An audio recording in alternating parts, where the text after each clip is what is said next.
교회를 돌아보시기 바랍니다. 그리고 교회를 위해서 기도하시기 바랍니다.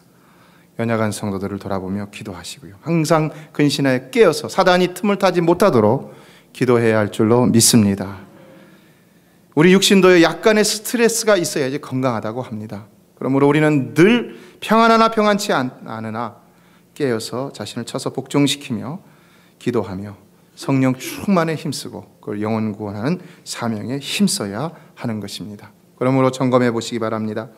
2012년이 시작된 지 5개월이 넘었는데 과연 여러분은 연초에 결단하셨던 것을 얼마나 지키고 있습니까? 지금은 예수님이 언제 오실지 모르는 이런 재림의 징조들이 너무나도 세상에 많이 널려 있습니다. 우리 교회가 조용해서 그렇지 세상엔 너무나 이 종말론으로 시끄럽습니다. 예수 안 믿는 사람들조차도 지구에 종말이 온다고 떠들고 있는 이때입니다. 여러분, 그러다 갑자기 주님이 오시면 어떻게 하겠습니까? 오늘 내일 미루지 마시고요. 언제라도 주님 오실 때 기쁨으로 주님을 맞을 수 있는 준비를 할 수 있는 여러분 되시기를 주의 이름으로 축원합니다. 6월은 용서의 달입니다. 달력을 보면 영어로 forgiveness라고 써져 있죠. 이 단어는 용서라는 의미 외에도 탕감, 면제라는 뜻이 있는데요. 그래서 제가 사전들을 찾아봐서 의미를 종합해 보니까 용서라는 것은 뭐냐? 마땅히 요구할 수 있는 것을 요구하지 않고 또 마땅히 일어날 수 있는 좋지 않은 감정을 포기하는 일이다. 마땅히 할 수 있는 걸 하지 않는 것, 기브업하는 것이다. 어떻습니까? 용서라는 말 자체는 상당히 비합리적이라는 것을 알 수가 있죠. 그렇다면 왜 우리는 이런 비합리적인 용서를 하며 살아가야 할까요? 왜 그럴까요?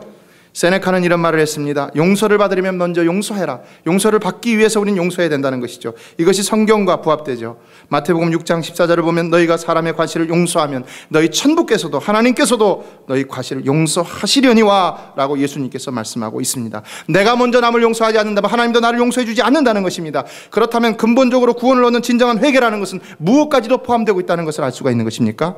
남을 용서하는 일까지도 포함되고 있다는 것을 알 수가 있는 것이죠. 그래서 마태복음 18장 18절을 보면 예수님께서 진실로 너희에게 이르노니 무엇이든지 너희가 땅에서 매면 하늘에서도 매일 것이요 무엇이든지 땅에서 풀면 하늘에서도 풀리리라 라고 말씀하셨던 것을 볼 수 있습니다. 여러분의 삶이 자꾸 매이고 풀리지 않습니까? 그렇다면 이 땅에서 매인 것을 먼저 풀으십시오. 그러면 하나님이 여러분의 삶도 풀어주실 줄로 믿습니다. 여러분, 우리 삶은 반드시 하나님이 풀어주셔야지만이 잘 될 수 있는 줄로 믿습니다. 하나님이 주관하시는 삶 속에서 하나님 우리 안에 꺼리끼는 것이 있는데 하나님이 안 풀어주실 수도 있는 것을 우리는 인정할 수밖에 없는 것은 하나님의 절대 주권이 섭리하고 있기 때문이라는 것입니다. 세상을, 우리 가정도 이웃과의 관계 속에서도 우리 사업도 마찬가지인 것이죠. 그러므로 우리는 항상 하나님과의 관계 속에서 매인 것이 있는가, 또 이웃과의 관계 속에서 매인 것이 있는가 살펴보면서 풀 수 있어야 된다는 것입니다. 회개해야 된다는 것입니다. 또 용서해야 된다는 것입니다. 그러나 그럼에도 불구하고 문제는 우리는 이것을 알면서도 용서하지를 못한다는 것입니다. 자, 왜 그럴까요? 어떻게 해야지 우리가 용서를 할 수 있을까요? 로버트 뮬러라는 사람은 우리는 사랑하는 동안에만 용서할 수 있다라는 말을 했습니다. 그렇죠. 사랑하지 못하면 용서하지 못하죠. 누구나 사랑할 수 있는 성령의 역사가 우리 안에 있어야지만이 우리가 용서할 수 있다는 것입니다. 우리의 의지로 못하면 성령께서 하시는 것이고, 사실은 우리의 의지로 하는 것이 아니라 하나님의 은혜와 성령의 역사로 말미암아 우리가 이런 일들을 하면서 살아갈 수 있는 것이죠. 생각해 보세요. 하나님도 사랑이 있으시기 때문에 용서하신 것입니다. 하나님의 속성 가운데 크게 두 가지를 말합니다. 뭡니까? 공의와 사랑의 속성이 있습니다. 이것은 동등하게 존재를 합니다. 그러나 그럼에도 불구하고 사랑의 속성이 공의의 속성을 덮으면 덮었지 결코 이 공의의 속성이 사랑의 속성을 역으로 덮지는 못한다는 것입니다. 그래서 우리 하나님은 진정 사랑의 하나님이시라는 것이죠. 그렇기 때문에 그 사랑으로 공의를 덮으시기 위해서 예수 그리스도로 십자가에서 마땅히 우리가 받아야 할 그 징계를 대신해서 받게 하시면 우리를 살려주셨다는 것입니다. 그런데 오늘 본문에서 요나를 보면 어떻습니까? 이런 사랑이 없었죠. 니느웨를 용서하시고자 하는 이 하나님의 모습과는 대조적으로 오히려 그 용서에 대해서 어떻게 지금 행동하고 있습니까? 화를 내고 성을 내고 불평하는 요나의 모습을 발견할 수 있습니다. 심지어 3절을 보면 볼까요? 여호와여 원컨대 이제 내 생명을 취하소서 사는 것보다 죽는 것이 내게 나음이니이다. 어떻게 하고 있습니까? 차라리 나를 죽여주세요. 속된 말로 땡깡을 부리고 있는 것이죠. 하나님은 어떻게 저 죄인들을 저렇게 할 수 있습니까? 차라리 나 죽여주세요. 1절을 보면 요나가 심히 싫어하고 노하였다고 기록하고 있습니다. 하나님께서 니느웨를 멸망시키지 않으면 내가 죽겠습니다. 멸망시켜 주세요. 여러분이 잘 아시는 대로 하나님은 요나를 선지자로 세워서 니느웨라는 곳으로 가서 그들의 악이 여호와 앞에 상달했음을 외치며 회개할 것을 촉구하게 하셨던 것을 이 앞에서 기록하고 있습니다. 그러나 요나는 어떻게 합니까? 요나는 니느웨로 가지 않고 다시스로 가는 배를 탔습니다. 뭘 말해줍니까? 요나는 진정 니느웨가 회개하기를 원치 않았다는 것이죠. 다른 말을 말한다면 니느웨가 멸망받기만을 원하고 있었다는 것이죠. 왜 그랬을까요? 왜요? 문제는 바로 여기 있는 것입니다. 여러분, 왜 요나가 니느웨가 용서받지 않고 망하기를 원하였을까요? 여기에 대한 표면적인 이유들 두 가지로 생각해 볼 수 있죠. 첫 번째는 그 나라가 그토록 싫어하며 그들이 그 이스라엘이 또 이 요나가 싫어하며 천시하는 이방 나라였습니다. 탈무드에 보면은 우리 이방인들은 다 지옥의 불쏘시개로 창조했다고 말하고 있습니다. 얼마나 우리를 천시하는 그런 표현입니까? 또 이 니느웨는 당시에 그 이스라엘을 괴롭히고 또 괴롭혔던 원수의 나라 아시리아, 이 나라 알죠? 이 중동의 패권을 한때 잡았던 이 나라의 수도였습니다. 아수르는 이미 오래전부터 이스라엘을 괴롭혔고, 그리고 흥미로운 사실은 그들은 이처럼 하나님께서 그들을 용서하셔 주신 이후에도 오히려 이스라엘을 공격하였고, 결국은 주전 722년경에 누구에 의해서 이스라엘의 멸망을 받게 됩니까? 이 아수르에 의해서 멸망을 받게 되었다는 사실입니다. 물론 요나는 이걸 모릅니다. 그러나 아직 그 북이스라엘이 멸망하지 않았을 때라 할지라도 이미 그전부터 아수르가 침공해서 자기 민족을 괴롭히고 있었던 것을 잘 알고 있었습니다. 그리고 지금도 그런 징후가 보이고 있었습니다. 중동 국가 최초로 세계 제국을 꿈꾸면서 영토를 확장하고 있었습니다. 마치 나폴레옹과 같이, 알렉산드리아와 같이 이 아수르가 그런 꿈을 꾸고서 영토를 확장해 나가고 있었다는 것입니다. 징기스칸과 같이. 그렇다면 이와 같은 상황과 형편 속에서 과연 요나의 불평은 합당하지 않다고만 할 수 있겠느냐는 것입니다. 어떻게 생각합니까? 아수르가 잘 되면 자기 나라가 어떻게 되겠습니까? 잘 안 되고 멸망받을 수가 있는 것이죠. 망하게 될 수가 있는 것이죠. 과연 오늘날 여러분의 삶 속에서 여러분 자신이 어떤 일을 용서하지 못하는 이유는 무엇입니까? 여러분이 누구를 용서하지 못하고 있다면 과연 그 이유는 무엇입니까? 과연 그 이유도 합당하지 않다고 생각하십니까? 우리 모두는 합리적인 사고를 가지고 판단할 수 있는 이성과 감정을 가지고 있기 때문에 상식적으로도 나에게 악행을 저지른 사람을 용서하기만 해야 한다는 것은 문제가 좀 크다고 판단할 때가 자주 있다는 것입니다. 성경도요, 구약에서 보면은 하나님도요, 악한 자를 갖다 처벌하라고 그랬어요. 하나님도 악한 자를 징계하시는 하나님을 보여주고 있는 것을 볼 수 있습니다. 율법을 보면 신명기 17장 5절에 보면 너는 그 악을 행한 남자나 여자를 내 성문으로 끌어내고 돌로 그 남자나 여자를 쳐 죽이라고 그랬습니다. 여러분, 쳐 죽이면 어떻게 되는 겁니까?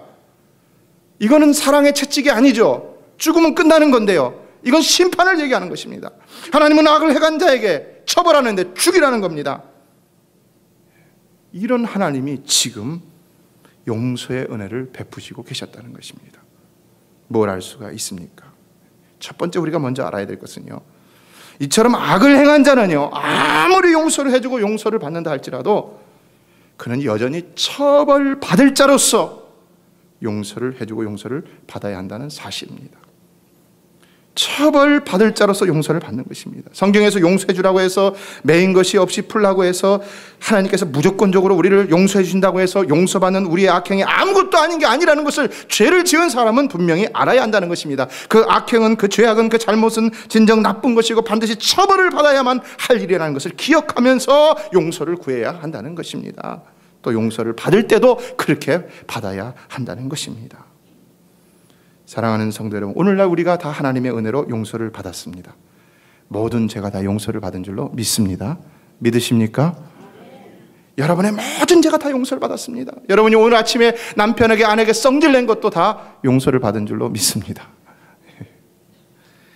그런데요, 그 용서가 처벌 없이 받은 용서입니까? 처벌 없이 받은 용서입니까? 그게 아니라는 것입니다. 처벌 받았죠. 누가 받았습니까? 우리를 대신해서 예수 그리스도께서 십자가에서 그 처절한 처벌을 받으셨다는 것입니다. 우리의 용서는요 그냥 싸구려 용서가 아닙니다. 우리는 그냥 눈만 딱 감았다 뜨면 용서받는 것처럼 생각하지만, 그러나 그 용서는 예수 그리스도께서 철저하게 우리를 대신해서 채찍에 맞으시고 따귀를 맞으시고 수욕과 모욕을 당하시고 십자가에서 못이 박히시고 머리에 가시관 찍으시고 옆구리에 창에 찔려서 물과 피를 쏟으시면서 피가 말라 죽으시면서 처벌을 받으신 그 용서라는 것입니다. 따라서 오늘날 우리는 내가 누군가에게 용서를 빌 때 그가 나를 용서해 줄 것만을 바랄 것이 아니라 나는 여전히 그의 처벌도 기다릴 수 있는 이런 자세로 용서를 구할 수 있어야 한다는 것입니다. 죄를 저지르고요 뭐 그렇게 크게 유세떨 그런 일은 아니지 않습니까? 용서해 줘, 뭐 그런 거 용서 못해, 이렇게 말할 것이 아니라는 것입니다. 결코 당당할 일이 아니요 조금이라도 경거망동할 수 있는 일은 아니라는 것입니다. 철저하게 잘못을 고백하고 용서를 구해야 합니다. 회개해야 됩니다. 철저하게. 여러분, 회개를 대충 하지 마십시오. 철저하게 하십시오. 하나님께서 왜 니느웨에 요나를 보내셔서 그들을 회개케 하심으로 그들을 향하셨던 심판을 거두게 하셨습니까? 시편 7편 12절은 사람이 회개치 아니하면 저가 칼을 가르신다고 그랬어요. 그 활을 이미 당겨 예비하셨다라고 했습니다. 기억하십시오. 죄를 짓고도 회개하지 않는 자는 결코 용서를 받을 수가 없다는 사실입니다. 여러분, 왜 하나님께서는 예수 그리스도를 통해서 단번에 우리 죄를 용서해 주시고 또 자백이라는 것을 요한일서에서 하게 하셨습니까? 왜요? 그거는 분명히 우리 죄는 이 회개라는 것이 필요하게, 모든 죄는 다 회개해야 한다는 것을 말씀해 주고 있는 것이죠. 다시 말해서 우리가 예수 그리스도의 십자가 사건으로 인해서 그가 받은 형벌로 우리의 죄의 형벌은 피할 수 있지만은 그러나 회개는 피할 수가 없다는 것입니다. 오늘날도요. 그냥 눈만 딱 감았다 뜨면은 다 용서받는 것처럼 생각하면 안 됩니다. 우리의 죄값은 이미 예수 그리스도께서 그 엄청난 고난 가운데 치러주신 형벌이 있었던 것이고, 우리는 그 공로로 인하여서 우리의 죄가 용서받을 수 있다는 사실에 더 감사하면서 내가 다시는 이런 죄를 짓지 않겠다, 그러면서 결단하고, 그래서 이 회개가 거룩한 성화의 수단이 또한 될 수가 있어야 하는 것입니다. 그러나 회개하고 돌이켜 너희 죄 없이 함을 받으라. 이같이 하면 유쾌하게 되는 날이 주 앞으로부터 이를 것이요 라고 했습니다. 사랑하는 성도 여러분, 우리가 진정으로 회개하고 난 다음에는 하나님 앞에 감사하고 기뻐할 수 있어야 할 줄로 믿습니다. 회개하고 난 다음에 작년에 지었던 죄 회개하고 또 올해 와서 또 회개하고 내년에 가서 또 회개하고 부흥회 때마다 또 회개하고 그러지 마세요. 하나님은 한 번 용서해 주시면 잊어버리시는 줄로 믿습니다. 그러므로 자꾸 옛날 거 생각하지 마십시오. 그래서 전능하신 하나님의 주권은요, 이 니느웨를 그냥 용서하실 수 있었음에도 불구하고 도망간 요나를 붙잡아갖고 다시 보내셔서라도 그들을 먼저 회개케 하셨다는 사실입니다. 전에 부부의 갈등에 있었던 어떤 분에게 제가 상대방이 좀 교회 나와서 회개하는 모습을 보여서 그래서 제가 가서 그랬어요. 좀 회개하시는 것 같은데 용서 좀 하시죠. 그랬더니 그분이 막 컴플레인 하는데 그래요. 왜 하나님께만 회개하고 나에게는 회개하지 않습니까? 이러더라고요. 여러분, 이게 웃을 일 같지만 정말 심각한 문제입니다. 왜 회개하지 않습니까? 왜 남편에게 회개하지 않고 왜 아내에게 회개하지 않습니까? 왜 죄를 자백하지 않습니까? 용서를 구하지 않습니까? 기억하세요. 그 사람의 상처는 내가 그 사람에게 내 잘못을 고백해야 회복될 수 있다는 것입니다. 여러분을 용서하지 못하는 그 사람은 지금도 여러분이 찾아와 잘못을 자백하고 용서를 구하기만을 기다리고 있다는 사실입니다. 다시 말해 용서해 주기를 기다리고 있다는 것입니다. 인도의 마하트마 간디가 하루는 친구들과 함께 놀다가 근처에 있는 가게에서 양고기를 구워서 파는데요. 얼마나 양고기가 구워 파는 게 맛있는지 아십니까? 중앙아시아에 선교를 갔는데 거기서 이 꼬챙이 양고기를 구워주더라고요. 근데 얼마나 맛있는지 세계에서 제일 맛있는 것 같더라고요. 근데 이 칸디가 그걸 보고는 먹고 싶어갖고는 궁리를 하다가는 집에 들어와갖고는 돈이 없으니까 아버지 침실에 그만 들어가고 장롱을 뒤져갖고는 동전 몇 푼을 꺼내갖고 상점으로 달려가 고기를 사 먹었다고 합니다. 어떻게 됐습니까? 도둑질한 거죠. 그러니까 이 사람이 이제 저녁이 돼갖고 집에 돌아왔는데 잠자리 누웠는데 잠이 안 와요. 이리 굴러도 저리 굴러도 잠이 안 옵니까? 어떻게 할까 하다가는 그냥 차라리 벌을 받는 게 좋다.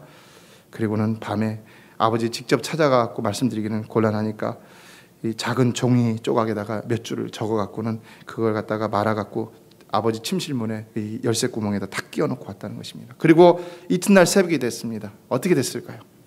이 사람은 그래도 벌벌 떨겠죠. 아버지가 이제는 몽둥이를 들고 나를 쫓아오겠구나. 근데 아버지가 안 오니까 좀 이상한 예감이 들어갔고 아버지 침실 쪽을 향해 갔는데 이 열쇠 구멍에 꽂혀있던 종이 조각이 없어졌다는 겁니다. 큰일 났죠. 이제 아버지 진짜 본 거죠. 그래서 열쇠 구멍을 통해서 이 방안을 쫙 보니까 초조한 마음으로 봤더니 그만 그 아버지께서 그 종이 조각을 읽으시면서 눈물을 흘리시고 있으시더라는 것입니다. 뭘 말해주고 있습니까? 아버지도 회개하고 있었다는 것이죠. 자식이 그렇게 할 수밖에 없었던 이유를 생각하며 눈물을 흘리셨던 것이죠. 내가 죄를 자백하고 용서를 구할 때는요, 그 사람도 변화될 수 있는 것입니다. 왜 나만 변화되라 그래? 왜 나만 잘못했다고 그래? 이러지 마십시오. 내가 그렇게 자백할 때 그 사람도 자신의 잘못, 그것을 고백하며 회개하며 눈물을 흘릴 수가 있다는 것입니다. 그래서 이 사람이 더 이상 지체할 수 없어서 방문을 열고 들어갔고 내가 잘못했습니다 아버지 막 이렇게 하니까 아버지가 그를 꼭 껴안아 주었다는 것입니다.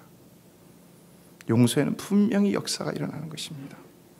톨스토이는 그대에게 죄를 지은 사람이 있거든 그가 누구이든 그것을 잊어버리고 용서하라. 그때 그대는 용서한다는 행복을 알 것이다. 우리에게는 남을 책망할 수 있는 권리는 없는 것이다 그랬습니다. 용서를 구하는 사람의 입장에서는 내가 어떤 죄의 형벌, 죄값이 있구나 하면서 용서를 구하는 이런 겸손한 마음이 있어야 되지만, 그러나 용서해 주는 사람의 입장에서는 이미 다 용서하고 잊어버리라는 것입니다. 잊어버리라는 것입니다. 너 죄값 있어 이렇게 하지 말라는 겁니다. 잊어버리라는 것입니다. 사랑하는 성도 여러분, 우리 메시아 교회가 진정 순간순간마다 서로를 용서하고 또 용서를 받음으로, 용서를 구하고 또 용서해 줌으로 행복한 교회가 될 수 있기를 주의 이름으로 축원합니다.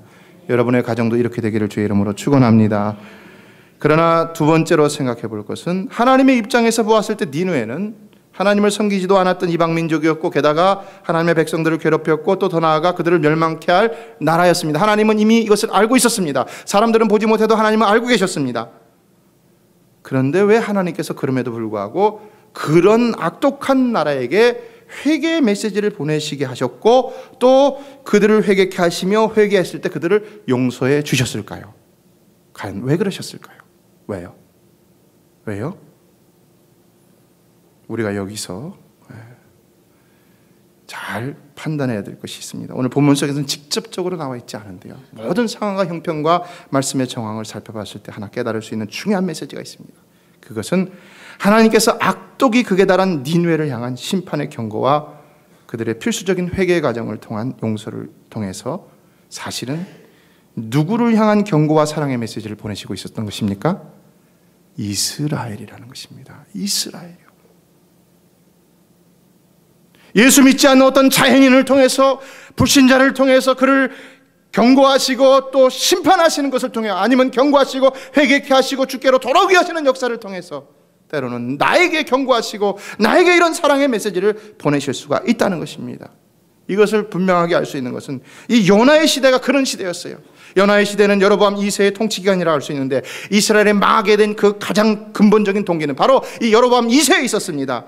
선지자 아모스는 말합니다. 우상 숭배, 사치방탕과 같은 신앙적 도덕적 부패를 이 강력하게 지적하면서 그것이 그 나라로 인하여 멀지 않은 장래에 멸망을 받게 될 것이다 라는 이런 예언을 하고 있었던 것을 볼 수 있습니다. 그러니까 지금 이 여로보암 2세 때 이스라엘 사정은 하나님께 멸망을 받아 마땅할 정도로 아주 엄청난 죄악 가운데 있었다는 것입니다. 아수르만 그렇게 죄악이 있었던 것이 아니라 사실은 이 이스라엘, 하나님 사랑하는 그 이스라엘이 이렇게 죄악 가운데 있었다는 것입니다. 그렇기 때문에 하나님은 먼저 니느웨를 들어서 심판을 경고하시고, 그러나 회개케 하셔서 용서하심으로 너희도 회개하고 돌아오면 용서받을 수 있다라는 이런 사랑의 메시지를 분명히 전달하고 있었다는 것입니다. 사랑하는 성도 여러분, 여러분 옆에 어느 분이 무슨 지은 죄나 잘못으로 인해서 고통을 받고 있는 그것을 보고 있지는 않습니까? 그걸 바라보며 여러분은 무슨 말을 하고 있습니까? 저 사람은 저래서 그런 거야, 나도 그렇게 하지 말아야지, 이것으로 끝납니까? 혹 여러분 자신이 하나님의 경고를 무시하고 있지는 않은지를 살펴보실 수 있기를 바랍니다.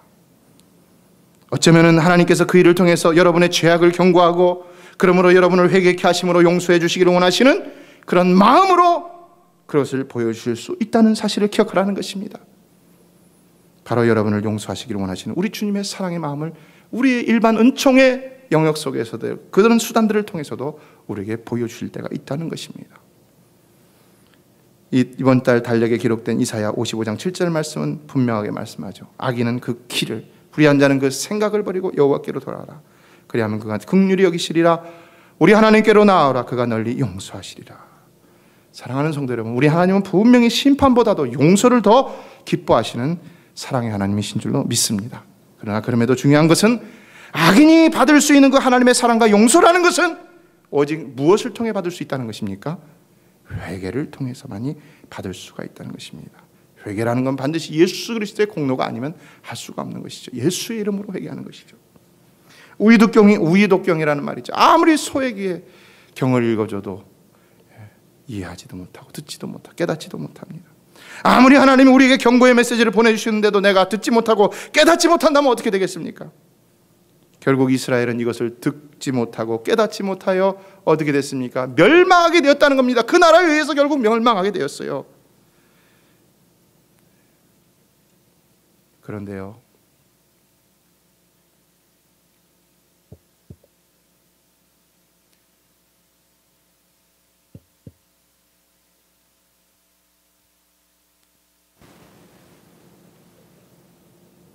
듣지 못하고 깨닫지 못한 것입니까?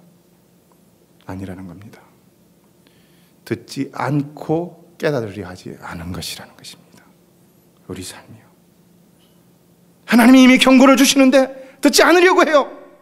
하나님이 계속 말씀을 통해서 주변의 상황을 통해서 우리를 깨닫게 하시는데 깨닫지 않으려고 해요. 뉴욕에 있는 한인 식당이 크게 번창했는데 아들 하나 딸 하나 가운데 큰 딸을 갖다가 강도들이 납치를 해갖고는 자동차 트럭 안에 넣고는 14시간 동안이나 도망을 갔습니다. 그러면서 아버지에게 전화가 와갖고 돈 갖고 와라, 막 안 그러면 죽이겠다 협박을 했습니다. 근데 이 딸이 어떻게 됐을까요? 14시간 동안이나 트렁크 안에 컴컴한 공간에서 사로잡혀 있었습니다. 정말로 만신창이가 됐겠죠. 그런데 이상하게요, 실제로는 이 딸이 그 컴컴한 좁은 공간에서 두려워하는 마음보다는 회개할 마음이 생겼다는 것입니다. 그는 이렇게 기도했다고 합니다. 하나님께서 우리 집에 큰 은혜를 주셔서 이민 온 다른 사람들은 어려움을 겪는 가운데서도 번창하게 하셨는데 그 은혜를 저버리고 주일 예배도 드리지 못하고 11조도 못하고 봉사도 제대로 하지 못했습니다. 오직 돈 벌기에만 바빴습니다. 하나님께서 깨우침을 주시려고 여러 번 경고하셨는데 무시했습니다. 하나님, 우리가 범죄했습니다. 용서해 주세요.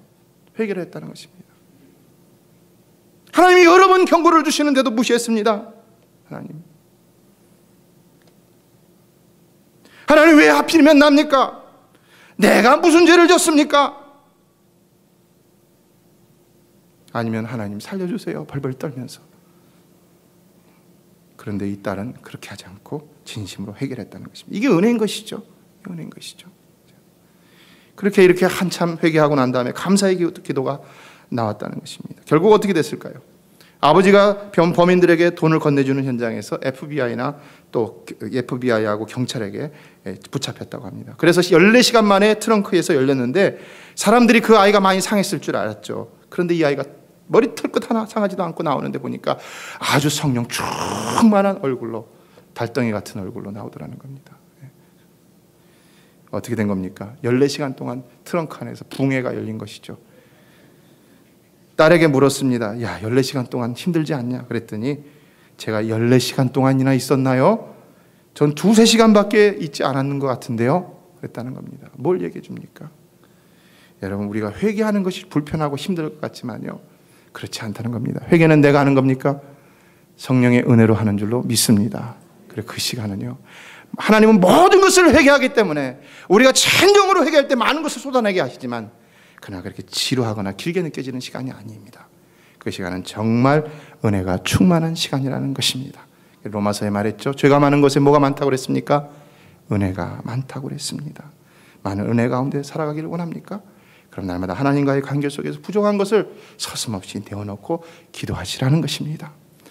여러분이 남겨두고 미뤄두고 신앙생활을 한다는 것, 내가 다음에 있다가 하지, 아이 다음에 회개하지, 다음에 삶을 고쳐놓지, 아닙니다. 이건 마치 시한폭탄을 안고 사는 바와 다를 바가 없는 것입니다. 나중에 고치겠다고 미루는 것은 결코 소망적인 삶이 아닙니다. 진정한 소망은 지금 회개하여 돌이키는 데 있는 것이고, 그것은 결코 어려운 일이 아닌 것입니다. 우리는 종종 회개하여 돌이키는 일이 순간이라고 생각하기 때문에, 그래서 아주 쉬운 일이라고 해서 미루는 경향들이 있죠. 그렇죠? 누구 하나 가만히 하나님 잘못했습니다, 용서해 주세요. 그러면 꼭 용서받을 것 같아. 그게 진정한 회개인 것처럼 생각하니까.